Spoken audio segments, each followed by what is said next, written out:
तू कुड़िए बुड़ बुड़ करती नी अज शगना दे दिन लड़ती।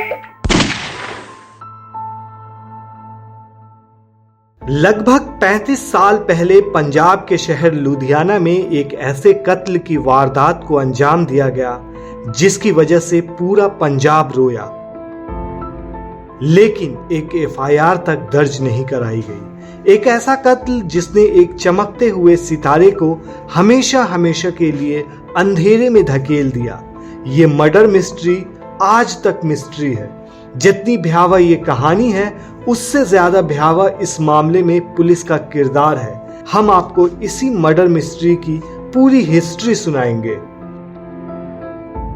दरअसल ये कहानी है पंजाब के एक ऐसे सिंगर की जिसके बारे में कहा जाता है कि उसकी आवाज अफीम का काम करती थी। उसकी आवाज जब कानों में गूंजती थी तो नशा सा छा जाता था, लोग उसे लगातार सुनते रहते थे। बताया जाता है कि एक जमाने में पंजाब की सड़कों पर दौड़ती हुई कोई भी ट्रक ऐसी नहीं थी जिसमें उस सिंगर का गाना नहीं सुनाई देता था, लेकिन इस आवाज को वक्त से पहले ही दबा दिया गया। ये कहानी है अमर सिंह चमकीला की। दरअसल ये कहानी शुरू होती है 21 जुलाई 1960 में। लुधियाना के डुबरी में एक बच्चे का जन्म होता है जिसका नाम होता है धनी राम।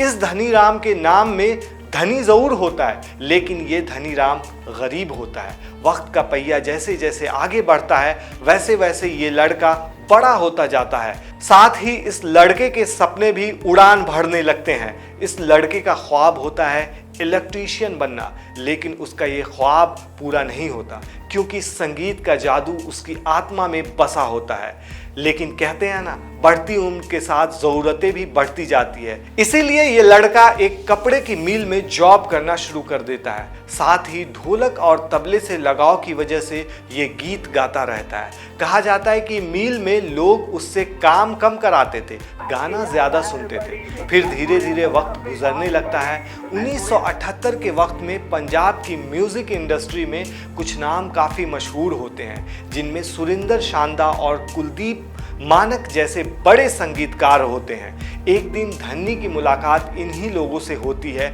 और वो बताता है कि वो गीत लिखता है। इस लड़के के गीत सुरिंदर को काफी पसंद आते हैं और ये लड़का सुरिंदर के लिए गीत लिखना शुरू कर देता है। इसके लिखे गाने लोगों को काफी पसंद आने लगते हैं, लेकिन ये जोड़ी महज 2 साल तक चल पाती है क्योंकि इस लड़के को गाना लिखने के बहुत कम पैसे मिलते हैं जिससे उसका गुजारा नहीं हो पाता था। इसके बाद ये लड़का खुद अपने लिखे हुए गाने गाने लगता है और यही इस लड़के की टर्निंग पॉइंट होती है और पंजाब में इसका नाम अमर सिंह चमकीला नाम से गूंजने लगता है। अमर सिंह चमकीला जगह जगह जाकर स्टेज शो करने लगे।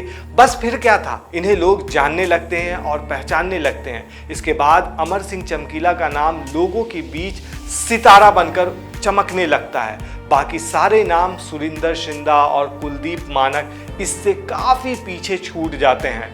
अमर सिंह चमकीला ज्यादातर पति और पत्नी के रिश्तों को लेकर, बढ़ते नशे को लेकर, शराब को लेकर, महिलाओं पर होने वाले जुल्म को लेकर, महिलाओं के अवैध संबंध पर गाना गाया करते थे। साथ ही वो गानों में गालियां भी दिया करते थे, लेकिन उनकी जादुई आवाज सबको अपनी तरफ खींच लेती थी। धीरे धीरे वो इतने हिट हो जाते हैं कि उन्हें साल में 365 के बजाय 366 दिन काम मिलने लगते हैं।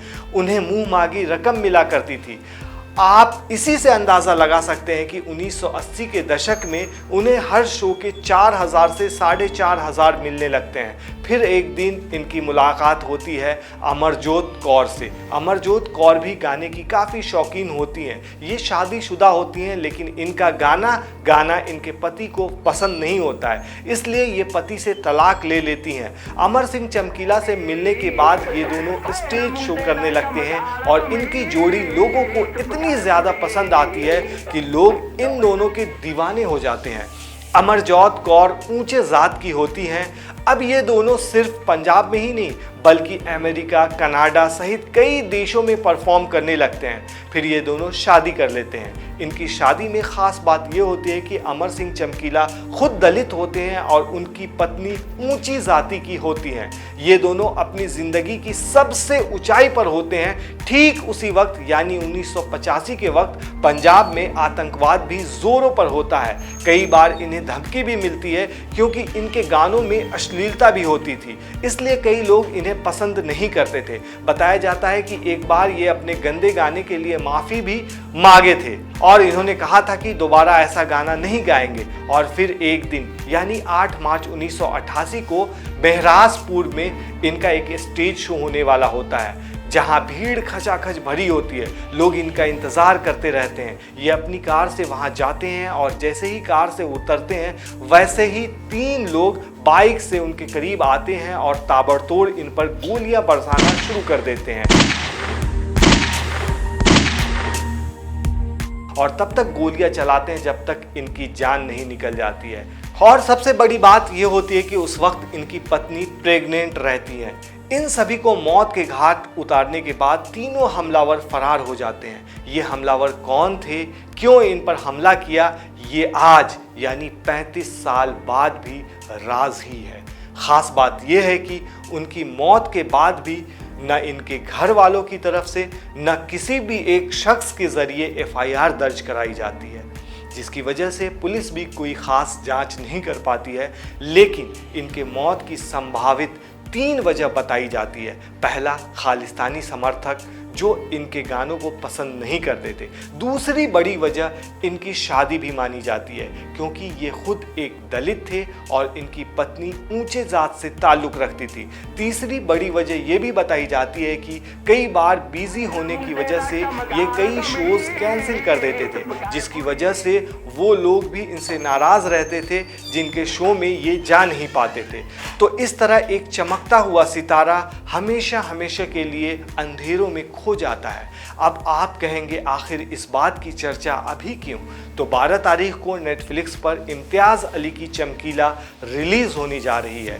इसमें अमर सिंह का किरदार दिलजीत दोसांझ ने निभाया है, तो वहीं परिणीति चोपड़ा ने अमरजोत कौर का किरदार निभाया है। ये फिल्म ज़रूर देखें और अभी तक आपने आधान हिंदी सब्सक्राइब नहीं किया है तो कर लें। शुक्रिया।